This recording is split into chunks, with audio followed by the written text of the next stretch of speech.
président de Majid Tebboune, Kamel Rezig, etc. et le staff de son gouvernement, pourquoi ils paniquent? Les dirigeants algériens actuels paniquent parce que les réserves de change ont fondu comme neige au soleil. Les réserves de change en juin 2025 sont de 39,6 milliards de dollars. Les réserves de change en 2023 étaient à 66,1 milliards de dollars. En 2024, les réserves de change devaient atteindre, elles ont dépassé les 71 voire 72 milliards de dollars. Et début de l'année 2025, on était à 62 milliards de dollars. Juin 2025, on est à 39 milliards de dollars. Énormément d'argent a été dépensé par l'actuel régime, par le régime Tebboune, dans des programmes d'investissement qui ont été lancés tardivement. Et c'est des projets qui ne sont pas rentables. Ce ne sont pas des projets industriels. Résultat des courses, de 62 milliards de dollars, les réserves de change ont chuté à moins de 40 milliards de dollars. Quand Abdelmajid Tebboune et son staff ont vu ces chiffres-là, ils ont totalement paniqué. Pris de panique, Abdelmajid Tebboune demande à Kamel Rezig de lui trouver des solutions urgentes. Il bloque toutes les importations. Il bloque toutes les entreprises algériennes. Il demande aux banques algériennes de ne plus payer les fournisseurs étrangers. Réserve de change à moins de 40 milliards de dollars. C'est une première. Même en pleine crise politique, lors du Hirak de 2019, nous n'avons pas eu une telle situation. Même pendant la Covid-19, on n'a pas eu des réserves de change aussi faibles. Nous venons de comprendre et nous venons d'obtenir des informations capitales et extrêmement importantes sur la situation économique et financière de notre pays, de notre chère Algérie, de notre chère et infortunée Algérie, qui est en train de s'appauvrir dangereusement. Et ces informations nous démontrent, ou nous expliquent en tout cas, pourquoi les décideurs actuels du pays, notamment Abdelmajid Tebboune, le président Abdelmajid Tebboune, Kamel Rezig, etc. et le staff de son gouvernement, pourquoi ils paniquent? Les dirigeants algériens actuels paniquent parce que les réserves de change ont fondu comme neige au soleil. Les réserves de change en juin 2025, nous avons obtenu un document interne au sein de la Banque d'Algérie qui nous informe que les réserves de change de l'Algérie en 2025 sont de 39,6 milliards de dollars. 39,6 milliards de dollars de réserves de change qui sont au niveau de la recensée et qui sont gérées par la Banque d'Algérie. 39,5 milliards de dollars. C'est une extrême mauvaise nouvelle. C'est une nouvelle extrêmement mauvaise pour une raison simple. Les réserves de change en 2023 étaient à 66,1 milliards de dollars. En 2024, les réserves de change devaient atteindre, elles ont dépassé les 71 voire 72 milliards de dollars. Et début de l'année 2025, on était à 62 milliards de dollars. Juin 2025, on est à 39 milliards de dollars. Énormément d'argent a été dépensé par l'actuel régime, par le régime Tebboune, dans des programmes d'investissement qui ont été lancés tardivement. Alors, vous allez tous me dire pourquoi tout cet argent, comment ça se fait, où cet argent a disparu. Cet argent n'a pas disparu, cet argent a été utilisé, a été mal utilisé. Il faut savoir que la politique de Tebboune depuis 2020 était de ne pas dépenser, d'être un effort budgétaire important. En 2020, Abdelaziz Bouteflika, quand son régime s'est effondré, est parti, il a laissé 61 à 62 milliards de dollars dans les réserves de change. 2020, avec la crise de la Covid-19, la chute du prix du pétrole, la paralysie de l'économie mondiale de 2020 à 2021, les réserves de change à la fin d'année 2020 ont baissé à 44 milliards de dollars. Ce qui peut s'expliquer parce que l'Algérie n'a pas exporté beaucoup de pétrole, n'a pas exporté beaucoup de gaz. Il faut savoir que les réserves de change sont alimentées essentiellement par l'excédent que nous gagnons, que l'Algérie gagne grâce aux exportations de pétrole et de gaz. Une partie de ce que nous gagnons en devises est transformée, reversée à la Banque d'Algérie, convertie en dinars pour financer les besoins du pays. Une partie est utilisée pour couvrir les besoins les plus importants au niveau des importations du pays. Une partie, la différentielle, le supplément, le bénéfice, c'est comme une entreprise qui fait des bénéfices, on le place dans un fonds qu'on appelle les réserves de change. La situation s'est améliorée à partir de 2022, grâce à la guerre en Ukraine, qui a été une bénédiction pour l'Algérie, l'augmentation des prix des hydrocarbures ou le baril du pétrole durant toute l'année 2022, notamment le baril, le Sahara Blend, qui est le pétrole algérien, sa moyenne des prix a été de 108 jusqu'à même 110 dollars. Ce qui fait que le pays, il a gagné beaucoup d'argent. Et on a exporté pour plus de 60 milliards de dollars en 2022. Les réserves de change se sont reconstituées et sont reparties à la hausse et on a dépassé les 60 milliards et on a commencé à gagner de l'argent. En 2023, ça se maintenait bien parce que les prix ont baissé par rapport à 2022, mais on a exporté pour plus de 50 milliards de dollars, donc on pouvait encore alimenter un peu les réserves de change, sauf que depuis 2024, les prix du pétrole ont beaucoup baissé par rapport à 2022 et 2023, et que Abdelmajid Tebboune, il a attendu la fin de son mandat pour débloquer les investissements, et comme il devait faire une campagne pour le deuxième mandat, pour obtenir son deuxième mandat, donc il devait terminer son premier mandat avec des promesses, avec un bilan plus ou moins positif. Et pour terminer un bilan positif, et pour s'offrir plutôt un bilan positif et terminer son premier mandat, c'est à partir de 2024 qu'il a commencé à lancer les grands investissements, les stations de dessalement de l'eau de mer et le programme ADL2, des programmes de logement, des programmes Tarraj Bilet, des programmes de plusieurs projets qui n'ont pas du tout avancé parce qu'ils ont été lancés tardivement et c'est des projets qui ne sont pas rentables. Ce ne sont pas des projets industriels. Comme un exemple, nous avons pu confirmer auprès de nos sources au sein de la Banque d'Algérie que les programmes de logement qui ont été lancés par Abdelmajid Tebboune, à savoir l'ADL2 et d'autres programmes supplémentaires ou là qui sont liés au secteur de l'habitat, la LPP, etc. et les différentes formules de logement public vont coûter à l'Algérie 6 milliards de dollars. Pour une raison simple, c'est que ce sont des compagnies étrangères qui vont les réaliser, essentiellement des compagnies turques, même si elles ont des filiales algériennes. Ces compagnies turques, elles vont transférer des dividendes, elles vont se faire payer une partie en devises, et il y a toujours des matériaux de construction. Le mythe du logement 100% algérien n'existe pas, c'est complètement faux. Il y a toujours une partie des composants de ces logements, ou une partie des matériaux de construction qui est importée depuis l'étranger. À cela, il faut rajouter les subventions publiques, nos importations. En 2019, on n'était pas 45 millions d'habitants. Il faut savoir que, mis à part 2020-2021, où le rythme des naissances en Algérie a baissé au-dessous de 1 million de bébés par an, ce qu'on faisait entre 2014 et 2019, le rythme des naissances a augmenté à partir de 2022-2023. Et du coup, en 2019-2020, on était 42 millions d'habitants.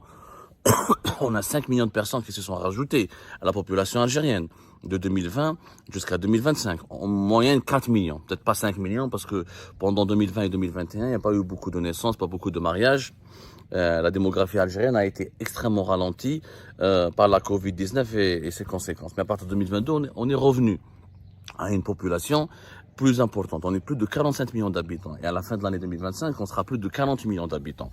Donc nous avons des besoins importants. Les besoins importants nécessitent le blé, le sucre, l'huile, les céréales, le maïs, tout ça, les besoins alimentaires vitaux. Nous ne les produisons pas. On ne peut pas les suffire. C'est pas nous. C'est pas notre production agricole nationale qui nous permet de les combler. Donc il faut importer. Avec les importations des produits alimentaires, des produits subventionnés et le contrôle avec toutes les pénuries que nous avons vécues entre 2020 et 2023, notamment les légumes secs, notamment la problématique de l'huile alimentaire, quelques problématiques de certains légumes, certains fruits. L'État algérien était obligé de combler, de répondre, de juguler ces pénuries en augmentant les importations. Les augmentations qui ont été régulées à moins de 40 milliards de dollars en 2020-2021 ont dépassé largement les 40 milliards de dollars à partir de 2022-2023. Et 2024, la différence entre nos exportations n'ont pas dépassé la barre des 50 milliards de dollars. On va avoir entre les exportations et les importations une différence extrêmement minime. Alors que Tebboune a toujours voulu avoir une balance commerciale excédentaire, c'est-à-dire que les exportations doivent toujours être supérieures aux importations, pour toujours dégager un petit chouïa, comme on dit, un petit chouïa de bénéfices pour les mettre dans les réserves de change. Malheureusement, ça ne marche plus depuis 2024. Et donc, 6 milliards de dollars pour ces programmes de logement, 5 milliards de dollars d'importation de produits de première nécessité, plus les subventions sociales, parce que les produits sont subventionnés, plus l'allocation chômage, plus le financement de l'allocation touristique qui était prévu. Ensuite, ils l'ont arrêté parce qu'il n'y avait pas assez de réserve de change pour combler, pour un peu, comment dirais-je, pour faire oublier l'échec de l'allocation touristique à 750 €, ils ont fait la loi qui légalise l'importation de cabas avec la possibilité de faire du commerce et d'acheter des marchandises pour 24 000 € par mois, entre 12 000 et 24 000 € par mois, depuis l'étranger pour les commercialiser en Algérie. Tout ça, ça coûte de l'argent en finance du pays. Et cet argent, en Algérie, il faut savoir que le dinar n'est pas une monnaie convertible. Tout ce que nous dépensons à l'étranger, c'est avec les devises. Or, les devises, nous les puisons d'où? Nous les puisons dans les réserves de change. Donc, les projets de dessalement de l'eau de mer, les projets du logement, et puis les équipements militaires. L'Algérie n'a pas pu importer des armes en 2022, en 2023, parce que la Russie, notre traditionnel fournisseur, n'a pas pu nous fournir ces armes, étant donné que toute son industrie militaire était monopolisée par les besoins internes de la Russie qui est en guerre en Ukraine. Il fallait aller chercher des contrats en Chine, en Inde, notamment en Chine, et avec l'Afrique du Sud. Sauf que les Chinois nous facturaient beaucoup plus cher que les Russes. Et les Sud-Africains ou les Italiens, un peu qui nous vendaient des armes, nous ont facturé un peu plus cher. Donc, les besoins militaires, ce qui n'a pas été, les dépenses militaires qui n'ont pas été réalisées en 2023 et en 2022, ont commencé à être dépensées ou exécutées plutôt en 2024 et début de cette année 2025. Résultat des courses, de 62 milliards de dollars, les réserves de change ont chuté à moins de 40 milliards de dollars. Cette nouvelle compte Abdelmajid Tebboune et son staff ont vu ces chiffres-là, ils ont totalement paniqué. Ils ont été pris de panique, mais vraiment paniqués. Et pour faire face à cette situation qui est dangereuse pour eux, parce que pour eux, les réserves de change, c'est un matelas de sécurité. Pour les dirigeants algériens actuels, l'objectif principal de la gestion de leur gouvernance économique, c'est les réserves de change. Ils comprennent pas autre chose. Pour eux, l'économie, c'est que des réserves de change et la balance commerciale qui doit être bénéficiaire pour essayer d'entretenir ces réserves de change. Pourquoi? Parce que le régime actuel, il a peur d'aller s'endetter. D'abord, il a peur de ne plus avoir d'argent et d'être contraint de s'endetter. Sauf que nous n'avons pas beaucoup d'amis en ce moment, vu que le régime actuel a des crises avec tous les pays les plus riches du monde, crise avec les Émirats, relations très froides avec l'Arabie Saoudite, crise permanente avec la France, qui abrite le club de Paris quand même, le club des pays qui prêtent de l'argent aux pays en difficulté économique, des relations très superficielles avec la Chine, vous l'avez bien compris, des relations compliquées, très superficielles avec la Russie, et très superficielles avec les États-Unis d'Amérique. Donc le régime actuel, il sait très bien, le régime Tebboune a compris qu'il ne peut pas se faire lever des fonds à l'étranger et que s'endetter serait très dangereux parce que les bailleurs de fonds vont le contraindre à faire des compromis qui menaceraient ce que eux ils parlent de souveraineté nationale. En réalité, il y a beaucoup de pays qui sont endettés et qui sont restés souverains. Je rappelle que l'Algérie, durant la décennie noire, on était endetté à la fin à hauteur de plus de 30 milliards de dollars. Ça ne nous a pas empêché de rester souverains et de battre l'islamisme terroriste et de gagner la guerre contre le terrorisme et de rebâtir notre pays juste après. Et de le relancer, de reconstruire notre pays. Donc ça n'a rien à voir avec la souveraineté, c'est avec leur souveraineté. Ils confondent leur souveraineté personnelle avec la souveraineté nationale. Ils savent très bien, Tebboune et compagnie, savent très bien que les grandes puissances, quand ils vont prêter de l'argent, ils vont exiger des garanties, ils vont se mêler de la gestion du pays, ils vont refuser les affaires de corruption, ils vont refuser les gros scandales de corruption, les pratiques de corruption, ils vont demander à ce que l'Algérie dégraisse au niveau des fonctionnaires. Or, nous avons augmenté les salaires des fonctionnaires de plus de 50% entre 2023 et 2024 jusqu'à cette année 2025.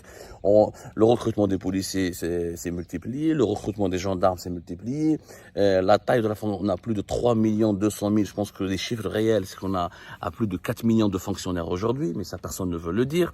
Tout ça, ça coûte de l'argent.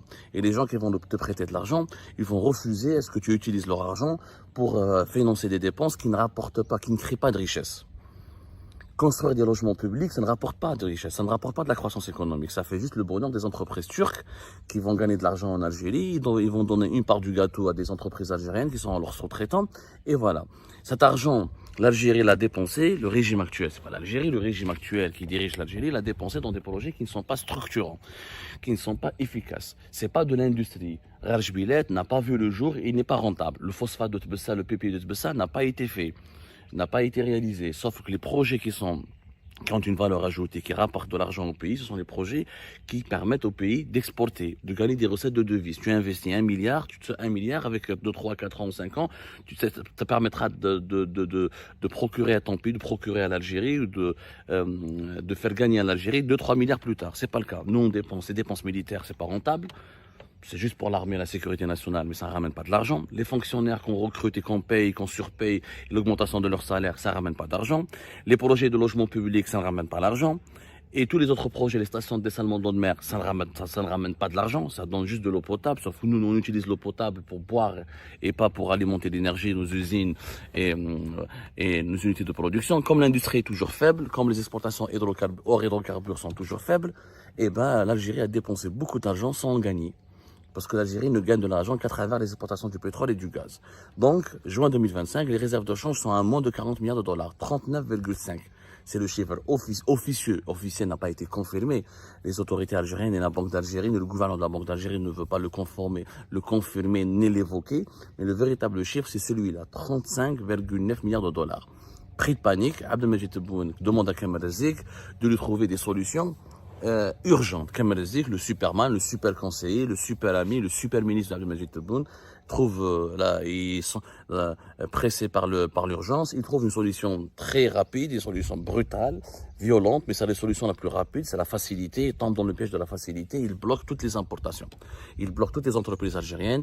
Ils demandent aux banques algériennes de ne plus payer les fournisseurs étrangers, en arguant qu'il y a une nouvelle obligation auxquelles les entreprises doivent se conformer avant de pouvoir procéder à une opération d'importation, qui est de fournir un document qui s'appelle un programme prévisionnel du deuxième semestre de l'année 2025, ce qui est un non-sens. En économie, on ne peut pas obliger l'entreprise à à dévoiler ce qu'elle a envie de faire pendant les 6 mois à venir pour pouvoir domicilier une opération d'importation. Ça n'a aucun sens. On demande à une entreprise un business plan pour lui prêter de l'argent. Et ce n'est pas à l'État qui doit lui demander, c'est pas l'État, c'est des fonds d'investissement et c'est les banques. Donc voilà la véritable raison pour laquelle Abdelmajid Tebboune et ses ministres et ses dirigeants et ses collaborateurs ont paniqué. Les réserves de change à moins de 40 milliards de dollars, c'est une première. Même en pleine crise politique, lors du Hirak de 2019, nous n'avons pas eu une telle situation. Même pendant la Covid-19, en 2020, la pandémie a paralysé l'économie mondiale, on n'a pas eu des réserves de change aussi faibles. Et des réserves de change aussi faibles, ça veut dire que le régime n'a plus de tirelire. Sa tirelire est en train de se vider. Trop de dépenses publiques pour des projets qui ne créent pas de richesse, qui ne rapportent pas de la valeur ajoutée, qui ne permettent pas au pays de diversifier ses exportations et qui ne permettent pas à l'Algérie de gagner de l'argent. Voilà la véritable situation économique dans notre pays qui est inquiétante et alarmante parce que les déficits, la dette publique que les gens proches du régime algérien ou favorables au régime algérien, partisans du pouvoir algérien, ont essayé de nous faire croire que cette dette publique n'est pas dangereuse parce qu'elle est en dinars. En réalité, la dette publique, elle est en dinars. Mais plus l'État dépense pour financer sa dette publique, il est obligé de puiser dans les réserves de change pour continuer à dépenser. Parce que quand on augmente les salaires des fonctionnaires, eh ben, les fonctionnaires vont dépenser leur argent et vont consommer. Pour consommer, il faut qu'il y ait des produits de première nécessité, de large consommation qui soient disponibles sur le marché. Sauf que tous les produits de première nécessité sont importés depuis l'étranger, notamment les produits alimentaires. Et ce qui n'est pas importé depuis l'étranger fait l'objet d'une pénurie. Ensuite, la valeur du dinar, elle a complètement chuté. Donc, on est obligé de dépenser encore plus et plus parce que la valeur de la monnaie est en train de chuter à cause de cette mauvaise gestion économique du pays. Ce qui fait que les déficits s'aggravent. Pour financer ces déficits, à un moment donné, on est obligé d'utiliser des réserves de change pour essayer d'équilibrer la valeur du dinar parce que le taux de change officiel, le dinar n'est pas comme le taux de change parallèle, il est soutenu par la Banque d'Algérie et ça c'est des devises qu'on nous perdons et ça fait partie de nos réserves de change. Plus les programmes d'État qui ont été tardivement lancés, notamment les programmes de logement public ADL2 qui n'est pas ADL3, ADL3, non, c'est pas ADL2, ADL3, je me suis trompé. Le nouveau programme ADL en tout cas qui a été lancé, plus les logements publics. Abdelmajid Tebboune a voulu commencer son deuxième mandat avec beaucoup de gros projets pour rompre avec l'image qu'on lui a collée lors de son premier mandat, du président qui n'investit pas, qui n'a rien inauguré, qui n'a fait que achever ou terminer les gros projets laissés ensuite par Abdelaziz Bouteflika. Donc lui, il a voulu voir les choses en grand, sauf que malheureusement, voir les choses en grand sans avoir des projets économiques qui permettent au pays de gagner de l'argent, c'est une erreur stratégique. Et ben voilà les amis, c'est la fin de cette vidéo. Je vous remercie comme d'habitude pour avoir suivi jusqu'à la fin. N'oubliez pas de nous laisser vos commentaires et vos réactions sur cette vidéo et de vous abonner à la chaîne si vous n'êtes pas encore abonné. Donc voilà, ça fait vraiment plaisir de voir vos commentaires et vos réactions et vos discussions sur la section des commentaires. C'est très intéressant et je vous prie toujours de garder le respect et un petit peu la bonne ambiance pour tout le monde. Donc voilà, merci beaucoup et à la prochaine dans une nouvelle vidéo. Au revoir.